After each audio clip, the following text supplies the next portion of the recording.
رب البرايا أستغفر الله من الخطايا أستغفر الله رب البرايا أستغفر الله من الخطايا. Seorang ulama besar, Imam Hasan Basri, berucap bahwa seandainya dosa-dosa kita punya aroma atau bau, maka niscaya tidak ada seorang di kita. Sungguh manusia adalah tempatnya luput dan dosa, dan hanya lafaz astaghfirullahalazim lah yang selayaknya diucap. Astaghfirullahalazim. Sungguh manusia adalah tempat salah dan dosa, dan hanya lafaz itulah yang tiap detik tak lupa diucap. Dan mohonlah ampunan kepada Allah, sesungguhnya Allah Maha Pengampun lagi Maha Penyayang. Al-Quran, Surah Al-Muzammil, ayat 20.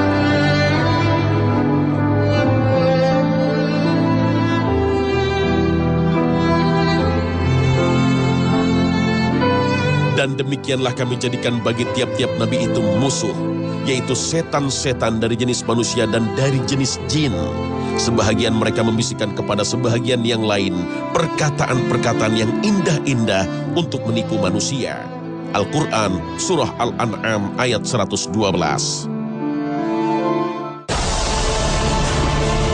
Assalamualaikum warahmatullahi wabarakatuh. Ketika setan menolak untuk sujud kepada Nabi Adam, maka sejak saat itulah setan bersumpah untuk menggoda manusia, menyesatkan pada gelimbang dosa dan kekufuran. Hati manusia yang mudah terbolak-balik pastilah menjadi sasaran empuk bujuk rayu setan. Kemudian, setiap dosa yang terjadi, apa penghapusnya? Khazanah Ensiklopedia Islam Dunia kali ini akan mengurai keajaiban istighfar. Manusia seringkali berlomba-lomba menuai pahala, namun pada saat yang sama, secara tidak sadar ia pun telah memangkasnya dengan dosa. Ia sholat, namun ia ria. Ia sedekah, namun ia sombong. Pahala yang dengan susah payah didapat terhapus dengan mudah oleh bujukan setan untuk berbangga hati, merasa tinggi, dan melupakan dosa. Bahkan sebegitu mudahnya manusia melakukan dosa, hingga Hajar Aswad yang ketika turun dalam keadaan yang lebih putih dari susu pun menjadi hitam karena dosa-dosa yang dilakukan keturunan Nabi Adam. Astaghfirullahalazim. Ya, memohon ampunan kepada Allah yang harus kita lakukan. Tak pernah ada yang tahu seberapa banyak dosa yang kita lakukan. Maka mengapa melupakan atau membatasi beristighfar? Bahkan Rasulullah yang telah dijamin ampunan bagi dosa yang lalu dan yang akan datang tidak henti beristighfar. Beliau bersabda, "Wahai sekalian manusia, taubatlah, beristighfar kepada Allah, karena aku selalu bertaubat kepadanya dalam sehari sebanyak 100 kali. Hadis riwayat Muslim. Bahkan di akhir hayatnya ketika bersandar pada Siti Aisyah radhiyallahu anha, Rasul tak lupa mengucap, Allahumma gfirli warhamni walhiqni birrafiqil a'la. Ya Allah, ampunilah aku, kasihilah aku, dan kumpulkanlah aku bersama orang-orang soleh. Hadis riwayat Bukhari. Sedang kita yang manusia biasa, apa pantas bagi kita untuk berleha-leha meringankan kewajiban memohon ampunannya? Dosa selalu menggelisahkan jiwa, membuat hidup tidak tenang. Maka damaikan hati dengan istighfar, meminta maghfirah atau perlindungan dari kejelekan dosa. Sebaik-baiknya istighfar adalah sayyidul istighfar, termasuk di dalamnya makna taubat dan penyerahan diri sepenuhnya kepada Allah. Allahumma anta rabbi, la ilaha illa anta khalaqtani, wa ana abduka, wa ana ala ahdika, wa wa'dika mastata'tu. A'udzu bika min syarri ma sana'tu, abu'u laka bi ni'matika alayya, wa abu'u bi zambi, faghfirli fa innahu la yaghfiru dzunuba illa anta. Ya Allah, Engkau adalah Rabbku, Tidak ada Rabb yang berhak disembah kecuali Engkau. Engkaulah yang menciptakanku. Aku adalah hamba-Mu. Aku akan setia pada perjanjianku denganmu semampuku. Aku berlindung kepadamu dari kejelekan yang kuperbuat. Aku mengakui nikmat-Mu kepadaku, dan aku mengakui dosaku. Oleh karena itu, ampunilah aku. Sesungguhnya, tiada yang mengampuni dosa kecuali Engkau. Hadis riwayat Bukhari. Ibnu Taimiyah menjelaskan bahwa dalam Sayyidul Istighfar ini terdapat pengakuan-pengakuan besar. Mengakui Allah sebagai pencipta yang esa, hanya Allah yang berhak untuk disembah. Mengaku tunduk sebagai hamba dengan ikatan janji untuk mentaati perintah dan menjauhi larangannya. Hingga mengakui nikmat Allah dan mengakui banyak-banyaknya dosa dan memohon ampun. Sebuah hadis yang mengikuti bacaan Sayyidul Istighfar ini sungguh menunjukkan keutamaannya.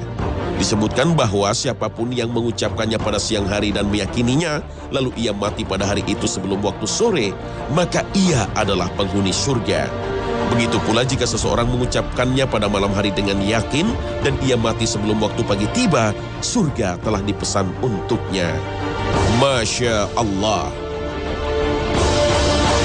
Sungguh sayang amat disayang, istighfar kadang hanya berupa ucapan lisan, tanpa mengakui dalam hati dan berjanji tidak mengulangi. Maka istighfar yang paling sempurna adalah yang diiringi dengan taubat. Syekh Abdul Aziz bin Bas menjelaskan, taubat sebagai menyesali dosa yang telah lalu, kembali melakukan ketaatan, dan bertekad untuk tidak melakukan dosa tersebut lagi. Dan juga orang-orang yang apabila mengerjakan perbuatan keji atau menganiaya diri sendiri, mereka ingat akan Allah, lalu memohon ampunan, beristighfar terhadap dosa-dosa mereka. Dan siapa lagi yang dapat mengampuni dosa selain daripada Allah? Dan mereka tidak meneruskan perbuatan kejinya itu, sedang mereka mengetahui mereka itu balasannya ialah ampunan dari Tuhan mereka dan surga yang di dalamnya mengalir sungai-sungai, sedang mereka kekal di dalamnya.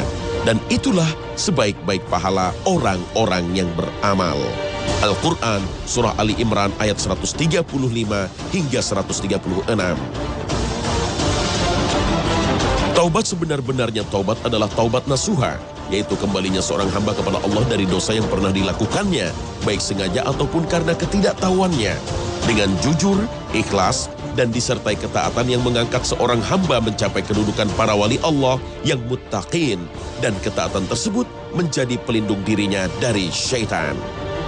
Taubat nasuha harus diikuti oleh penyesalan sungguh-sungguh atas dosa yang dilakukan, juga tekad kuat tidak akan mengulangi perbuatan maksiat tersebut. Jika perbuatan dosa berkaitan dengan hak orang lain, maka wajib baginya untuk mengembalikan hak tersebut dan meminta maaf. Jika dilakukan dengan kesungguhan sesuai firman Allah dalam surat At-Tahrim ayat 8, maka mudah-mudahan Allah menghapuskan kesalahan kita dan memasukkan kita ke dalam surga yang di bawahnya mengalir sungai-sungai. Subhanallah.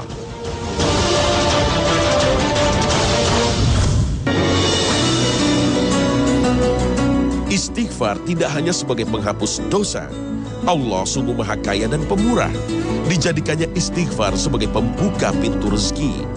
Imam Al-Qurtubi menyebutkan kisah ketika seseorang mengadukan gersangnya bumi kepada Al-Hasan Al-Basri. Maka beliau mengatakan kepadanya untuk beristighfar.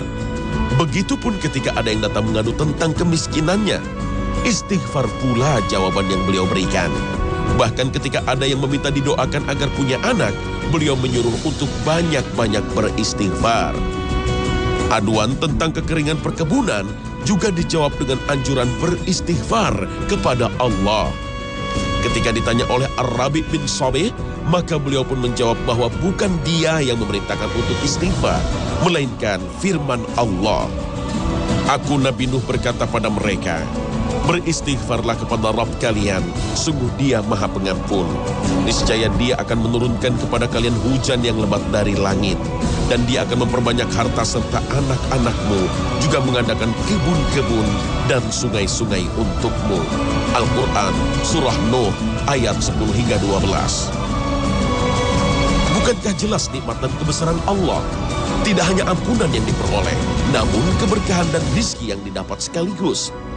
Siapa yang sedang gundah hatinya, kacau pikirannya, dan gelap pandangannya, hendaknya ia mengingat Allah, berbanyak-banyak istighfar, memohon ampunan, karena Rasul telah pula bersabda, barang siapa memperbanyak istighfar, niscaya Allah memberikan jalan keluar bagi setiap kesedihannya, kelapangan untuk setiap kesempitannya, dan rizki dari arah yang tidak disangka-sangka.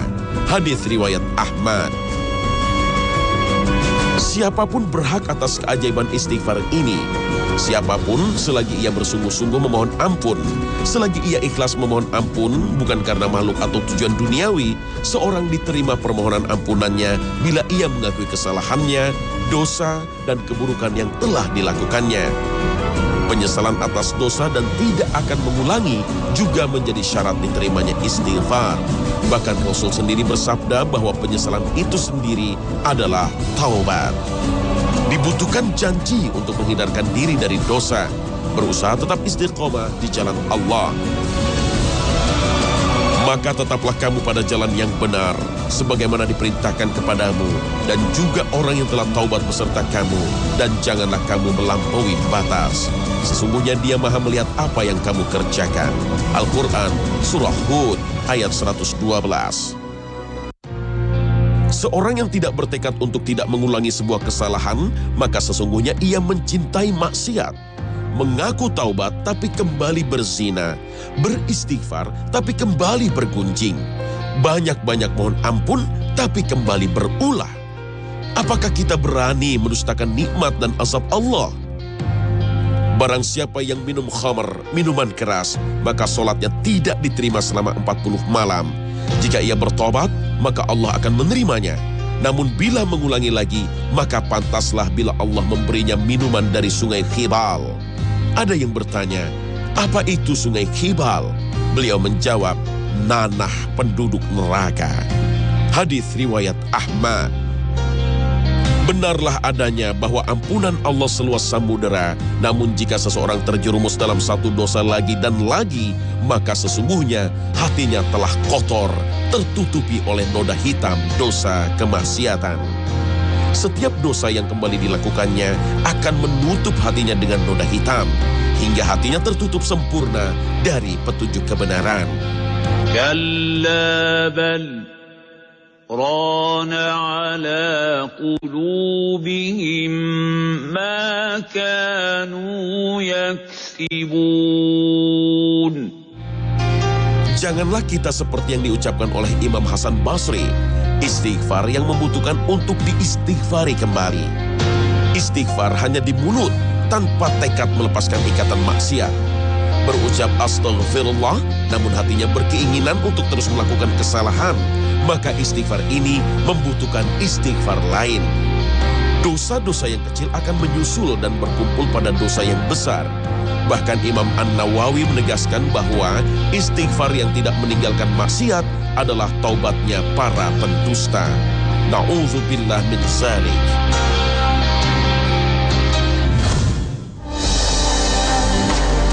Banyak jalan menuju Roma, begitu pula banyak jalan untuk menghapus dosa.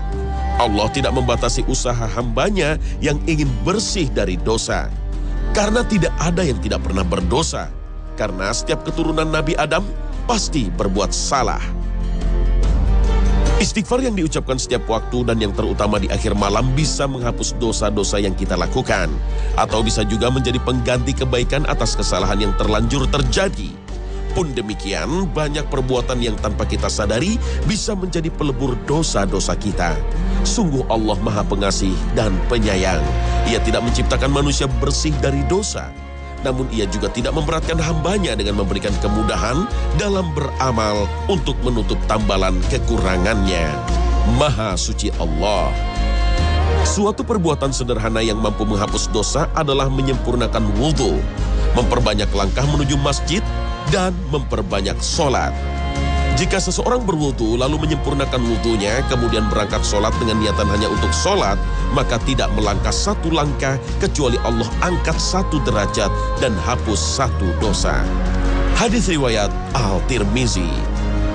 Subhanallah, dengan tulus ikhlas, maka niscaya dosa kita terangkat. Amin, Allahumma amin. Puasa hari Arafah, saya berharap dari Allah untuk menghapus setahun yang sebelumnya dan setahun setelahnya. Dan puasa hari Asyura, saya berharap dari Allah menghapus setahun yang telah lalu. Hadis riwayat Tirmizi. Ibadah adalah hak Allah atas hambanya. Setiap yang diciptakan Allah wajib untuk menyembah dan beribadah kepadanya. Ibadah haji salah satunya. Jika mampu dan sanggup, maka ibadah ini wajib dilakukan. Ketulusan dan kekhusyuan dalam menunaikannya akan membawa kepada kemabruran, yaitu diterimanya ibadah hajinya oleh Allah. Siapa yang menjaga hajinya dengan tidak berkata keji dan berbuat kefasikan, maka buah yang akan dituainya adalah kembali fitrah. Bersih ia seperti di hari ibunya melahirkannya. Keadaan fitrah ini juga bisa didapat jika seseorang bersabar atas musibah yang dirasakannya, rasa sakit yang dideritanya. Jangan mudah mengeluh atas kesusahan yang kita rasa. Bersyukurlah, karena nikmat Allah tiada tara, bahkan melalui musibah yang kita terima. Sesungguhnya perbuatan-perbuatan yang baik itu menghapuskan dosa perbuatan-perbuatan yang buruk. Al-Quran, Surah Hud, ayat 114. Manusia yang bertakwa sekalipun ia tak lepas dari tergelincir dalam dosa. Yang terpenting bukanlah dosa yang dilakukannya, namun apa yang dilakukannya setelah berbuat dosa. Ya, melakukan amalan-amalan baik setelahnya adalah sebuah kewajiban, sebuah syarat mutlak bahwa ia telah bertaubat. Bertakwalah kepada Allah dimanapun kamu berada. Ikutilah kejelekan dengan kebaikan yang menghapusnya, dan pergauli manusia dengan etika yang mulia. Hadis riwayat At-Tirmizi dan Ahmad. Salam adalah suatu bentuk ucapan perekat persaudaraan seiman. Sederhana, namun jika kita banyak menebar salam, Rasul bersabda bahwa memberikan salam dan berkata baik adalah menjadi sebab mendapatkan ampunan. Maka itu jangan meremehkan salam. Banyak-banyaklah berucap salam kepada saudara seiman dan jawablah salam. Amalan penghapus dosa lainnya adalah dengan mengumandangkan azan. Muazin yang mengajak untuk sholat sudah merupakan sebuah kebajikan, dan ia diganjar ampunan atas dosanya sepanjang gema suaranya. Dan kemudian raihlah ampunan tak terhenti dengan mendirikan sholat 5 waktu dan berbanyak-banyak sujud dalam sholat. Bagaimana pendapat kalian seandainya ada sungai di pintu yang digunakan untuk mandi setiap hari 5 kali? Apa yang kalian katakan? Apakah tersisa kotorannya? Mereka menjawab, tidak sisa sedikit pun kotorannya. Beliau bersabda, sholat 5 waktu menjadi sebab Allah hapus dosa-dosa. Hadis riwayat Bukhari. Seperti api yang tersiram air, maka seperti itulah dosa-dosa kita akan terhapus dengan memperbanyak sedekah. Terlebih sedekah yang tak ditampakkan, yang bahkan tangan kiri tidak mengetahui bahwa tangan kanan bersedekah. Subhanallah. Jika kamu menampakkan sedekahmu, maka itu adalah baik sekali. Dan jika kamu menyembunyikannya dan kamu berikan kepada orang-orang fakir, maka menyembunyikan itu lebih baik bagimu. Dan Allah akan menghapuskan dari kamu sebahagian kesalahan-kesalahanmu, dan Allah mengetahui apa yang kamu kerjakan. Al-Quran, Surah Al-Baqarah ayat 271. Hak Allah lah kita beribadah, namun sejatinya kitalah yang membutuhkan ibadah.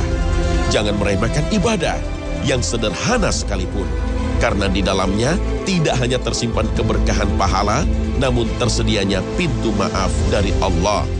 Hanya kepada Allah lah kami menyembah, dan hanya kepada Engkau kami mohon pertolongan.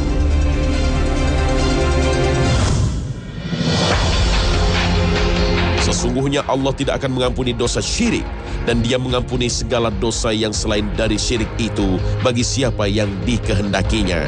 Barang siapa yang mempersekutukan Allah, maka sungguh ia telah berbuat dosa yang besar. Al-Quran, Surah An-Nisa ayat 48. Salah satu dosa besar yang tidak akan diampuni oleh Allah adalah syirik, menyekutukan Allah. Padahal jelas tak ada yang mampu menandinginya. Balasan bagi kaum musyrik adalah neraka. Allah mengharamkan surga bagi mereka yang menyekutukannya. Dalam catatan sejarah, aktivitas syirik pernah dilakukan oleh umat Nabi Nuh alaihissalam. Berhala-berhala yang dulu disembah pada kaum Nuh menjadi disembah oleh orang-orang Arab jahiliyah setelah itu. Ikhlaslah dalam bertauhid, Jangan mengikuti kaum yang setengah-setengah, sehingga hati mereka pun sukar membedakan antara yang hak dan yang batil. Dan bila hati tak bisa mengenali kegelisahan dosa, maka bisikan setan sungguhlah mudah untuk diikuti. Maka pangkal dari segalanya adalah pamrih.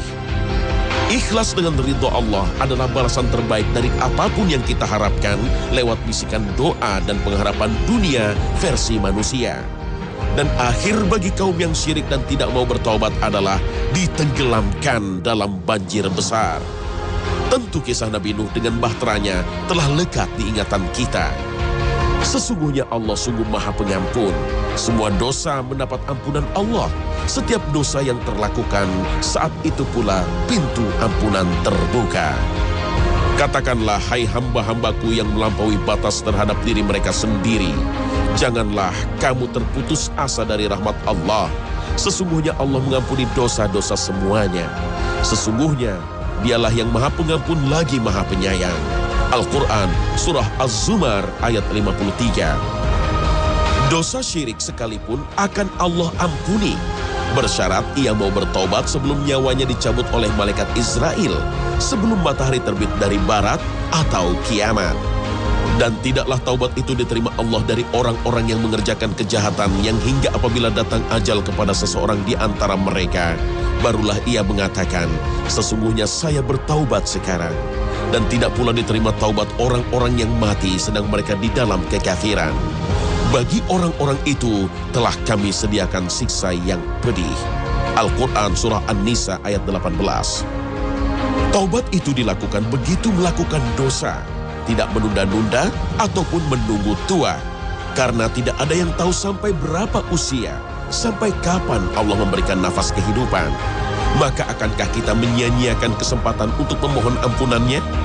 Dan seketika tersadar ketika waktu telah tiada, sedang azab sudah di depan mata.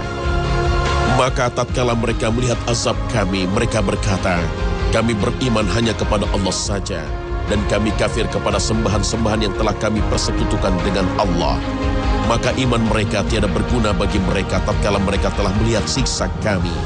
Itulah sunnah Allah yang telah berlaku terhadap hamba-hambanya, dan di waktu itu binasalah orang-orang kafir. Al-Quran Surah Al-Mu'min ayat 84 hingga 85. Maka tunggulah saat itu, dan janji Allah benar adanya.